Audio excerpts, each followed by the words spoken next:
হয়, গোসাইগাঁও পৌৰসভাৰ অধীনত গোসাইগাঁও চহৰৰ যিসমূহ বাট পথ আছে সেই পথসমূহৰ দুয়ো কাষে যি পানী নিষ্কাশনৰ কাৰণে নলা নৰ্দমা নিৰ্মাণ কৰা হৈছিলে আৰু এই নলা নৰ্দমাৰ ওপৰত যি ছাউনি দিয়া হৈছিলে সেয়া ধৰি খহি যোৱা দেখা গৈছে। যিকোনো সময়ত দুৰ্ঘটনা সংঘটিত হ'ব পাৰে। এই নলাৰ যি ঢাকনি, এই ঢাকনিসমূহ দেখা গৈছে ইতিমধ্যে জৈ খহি গৈছে, ভাঙি গৈছে বা পথচাৰী যিকোনো সময়ত দুৰ্ঘটনা সংঘটিত হ'ব পাৰে। মই বৰ্তমান উপস্থিত আছোঁ গোসাইগাঁও চাৰিআলিৰ পৰা কলেজলৈ যোৱা যি পথছোৱা আছে, মূল পথছোৱা, এই পথছোৱাত। আৰু ইয়াতে মই যি নলাৰ দৃশ্যাংশ দেখুৱাবলৈ আমি যত্ন কৰিছোঁ। ইয়াতে চাওক, এইখন হ'ল একেবাৰে গোসাইগাঁও চাৰিআলিৰ গাতে লাগি থকা আৰু ইয়াতে আছে ৰাজহুৱা চক্ৰ। যেতিয়া ৰাজহুৱা চক্ৰ যেতিয়া কাৰ্যালয় খোলা থাকে তেতিয়া যথেষ্ট সংখ্যক মানুহ ইয়ালৈ আহে বা এইখন পথেদি যান বাহন চলাচল কৰে। পথৰ মানুহখিনি এই নলাৰ ওপৰেদি যি ছাউনি দিয়া হৈছে তাৰ ওপৰেদি চলাচল কৰিব লাগে, কিন্তু কোনো ধৰণৰ গুৰুত্ব পৌৰসভাৰ পৰা দিয়া নাই বুলি অভিযোগ উত্থাপন হৈছে, যাৰ কাৰণে এনেদৰে জৰাজীৰ্ণ ৰূপ ধাৰণ কৰিছে, ভাঙি গৈছে। আমি কথা পাতিব বিচাৰিম, স্থানীয় ৰাইজ আছে, তেখেতসকলৰ কি ক'ব? এইটো হৈছে ডাঙৰ কাৰ্য, গোসাইগাঁও ভূমি ৰাজহ বিষয়াৰ কাৰ্যালয় আৰু এই পথেদিয়েই ভূমি ৰাজহ বিষয়াৰ লগতে অন্য বিষয়াবৰ্গ জনসাধাৰণ এই অহা যোৱা কৰে। এতিয়া চাওক, বাৰিষা বতৰ আহি আছে। এই বাৰিষা বতৰত এই পদপথটো পানীৰ তলত থাকে আৰু এই পানীৰ তলত থাকিলে এইটো আপোনাৰ মানুহ মৰা এটা যেন এটা ট্ৰেপ এটা হৈছে, সেইটোৱে আমি অনুভৱ কৰিব পাৰিছোঁ। আৰু এই যে পদপথৰ ওপৰত যিটো আপোনাৰ নলা আছে, এই নলাৰ কাষতে হৈছে আপোনাৰ মদাতী নদী। এই নলাৰে গাঁও ভূঞো বিভিন্ন প্ৰান্তৰ, এইটো হৈছে ৰাজহ বিষয়া, ভূমি ৰাজহ বিষয়া, বিভিন্ন প্ৰান্তৰ ভূমিৰ লগত জড়িত জনসাধাৰণ ইয়ালৈ আহে তেওঁলোকৰ কাম কাজ কৰাৰ কাৰণে। যদি আহি ইয়াতে যে পদপথত পৰি ভৰি হাত ভাঙিব লগা অৱস্থা হয়, তেনেহ'লে কি অৱস্থা হ'ব চাওক। এই সংক্ৰান্তত গোসাইগাঁও আপোনাৰ মিউনিচিপালিটি বৰ্ডৰ চেয়াৰমেনক বহুবাৰ কোৱা হৈছে, সভা সমিতিত আলাপ আলোচনা কৰা হৈছে যে গোসাইগাঁৱৰ চাৰিটা ৱাৰ্ডত যিসমূহ পদপথ আছে, নলা আছে, সেই নলাসমূহ ৰিপেয়াৰ কৰিব লাগে, বনাব লাগে, নহ'লেতো মানুহ হাত ভৰি ভাঙি যাব, হস্পিটেলাইজড হ'ব। গতিকে এই ক্ষেত্ৰত জনসাধাৰণে দাবী দি আহিছে, মহকুমা প্ৰশাসনকো কৈ আহিছে, টাউন কমিটিৰ চেয়াৰমেনক কৈ আহিছে, কিন্তু তেওঁলোকৰ গা লৰা নাই।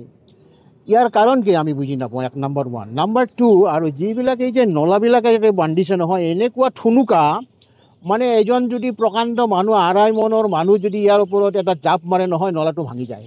গতিকে এই নলা অতি শীঘ্ৰে মেৰামতি কৰিব লাগে। আৰু এই ক্ষেত্ৰত যিহেতু এইটো ৰাজহ বিষয়া, ভূমি ৰাজহ বিষয়া, এটা গুৰুত্বপূৰ্ণ কাৰ্যালয় এটা গোসাইগাঁও মহকুমাৰ, গতিকে মই ইয়াৰ জৰিয়তে আপোনালোকৰ চেনেলৰ জৰিয়তে মহকুমা প্ৰতি মহোদয়ক মই অনুৰোধ কৰিছোঁ যে তেখেতে অন্ততঃ গোসাইগাঁৱৰ টাউনৰ চাৰিওফালে ঘূৰি পথসমূহ কেনেকুৱা অৱস্থাত আছে, নলাসমূহ কেনেকুৱা অৱস্থাত আছে, মানুহে কেনেদৰে খোজকাঢ়ে, এইবিলাক তেওঁ অলপমান চাব লাগে। আৰু চাই পেলাই যদি একচুৱেলি এইবিলাক অনুপযুক্ত চলাচলৰ কাৰণে, তেনেহ'লে মহকুমা টাউন কমিটিক এইবিলাক দৃষ্টিগোচৰ কৰিব লাগে আৰু ৰিপেয়াৰ কৰাৰ কাৰণে, মেৰামতি কৰাৰ কাৰণে শীঘ্ৰে ব্যৱস্থা গ্ৰহণ কৰাৰ কাৰণে তেওঁ পদক্ষেপ ল'ব লাগে। হয়, ধন্যবাদ থাকিল। হয়, আমাৰ লগত আন এগৰাকী ব্যক্তি আছে, কি ক'ব দাদা?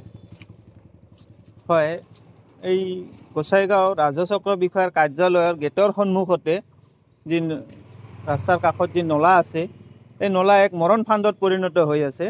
এই বিষয়ে আমি বিগত কিছুদিন আগতে প্ৰায় যোৱা ডিচেম্বৰ মাহত আমি এই সংক্ৰান্তত আমি পৌৰসভাৰ অধ্যক্ষ মহোদয়ক সাক্ষাৎ কৰিছিলোঁ। সাক্ষাৎ কৰি এই বিষয়ে আমি তেখেতক অৱগত কৰিলোঁ আৰু তেখেতক আমি ক'লোঁ, এই নলাটো যি মৰণ ফান্দত পৰিণত হৈ আছে, অতি শীঘ্ৰে ইয়াৰ মেৰামতিৰ ব্যৱস্থা কৰক, নহ'লে কোনোবা এদিন ইয়াত এক দুৰ্ঘটনা সংঘটিত হ'ব, ইয়াৰ বাবে ৰাইজ বহুত অসুবিধাত পৰিব।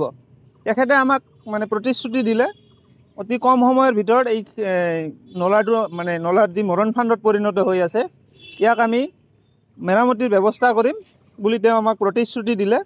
কিন্তু কিছুদিন আগতে এই অধ্যক্ষ মহোদয়গৰাকী তেওঁৰ কাৰ্যভাৰ এৰিলে। এতিয়া নতুন অধ্যক্ষ মহোদয় তাত নিয়োগ কৰিছে BTC চৰকাৰৰ ফালৰ পৰা।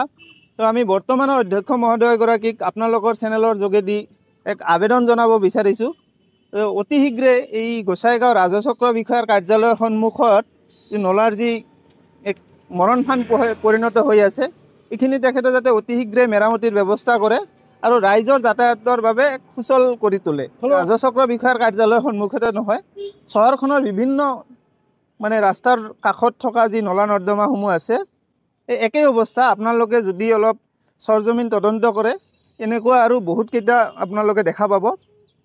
তো এই ক্ষেত্ৰত আমি পৌৰসভাৰ অধ্যক্ষ মহোদয়ক এক আবেদন জনাব বিচাৰিছোঁ, তেওঁ সৰজমিন তদন্ত কৰি এইসমূহ মেৰামতিৰ ব্যৱস্থা কৰক।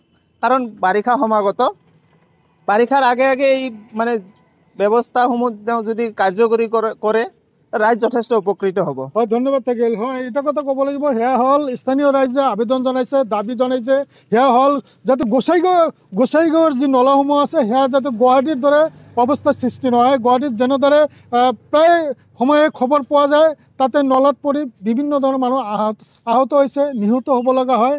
ঠিক তেনেকুৱা ধৰণৰ যাতে ঘটনা গোসাইগাঁৱত নহয়, তাৰ কাৰণে স্থানীয় ৰাইজে আবেদন জনাইছে মহকুমা অধিপতি লগতে যি গোসাইগাঁও পৌৰসভাৰ সভাপতি আছে, সভাপতিলৈ তেখেতসকলে জনাইছে আচলতে এই যি গোসাইগাঁও চাৰিআলি আছে, চাৰিআলিৰ পৰা কলেজ ৰোডলৈ যি যোৱা ব্যস্ততাপূৰ্ণ পথ, সেই পথৰ যি নলাসমূহ আছে সেয়া একেবাৰে জৰাজীৰ্ণ ৰূপ ধাৰণ কৰিছে। বিভিন্ন কাৰ্যালয়ৰ সন্মুখত যি নলাসমূহ আছে সেই নলাসমূহৰ জৰাজীৰ্ণ ৰূপ ধাৰণ কৰিছে। আনহাতে কমলনাথ চৌধুৰীৰ যি পথ, সেই পথৰ দুই কাষে থকা নলাসমূহৰ জৰাজীৰ্ণ ৰূপ ধাৰণ কৰিছে। ঠিক সেইদৰে আন পথসমূহতো কিন্তু একে ৰূপ দেখা গৈছে, যাৰ কাৰণে অতি শীঘ্ৰে বাৰিষাৰ পূৰ্বেই যাতে এই নলাসমূহ মেৰামতি কৰা হয় আৰু মানুহৰ সুচলভাৱে যাতে পথ চলাচল কৰিব পাৰে তাৰ কাৰণে ব্যৱস্থা গ্ৰহণ কৰে। আপুনি বিচৰা বাতৰি পাব কেৱল নিউজ 18 এপত। নিউজ 18 এপ ডাউনলোড কৰিবলৈ স্কেন কৰক এই QR কোড। গুগল প্লে ষ্টৰতো পাব এই নিউজ 18 এপ।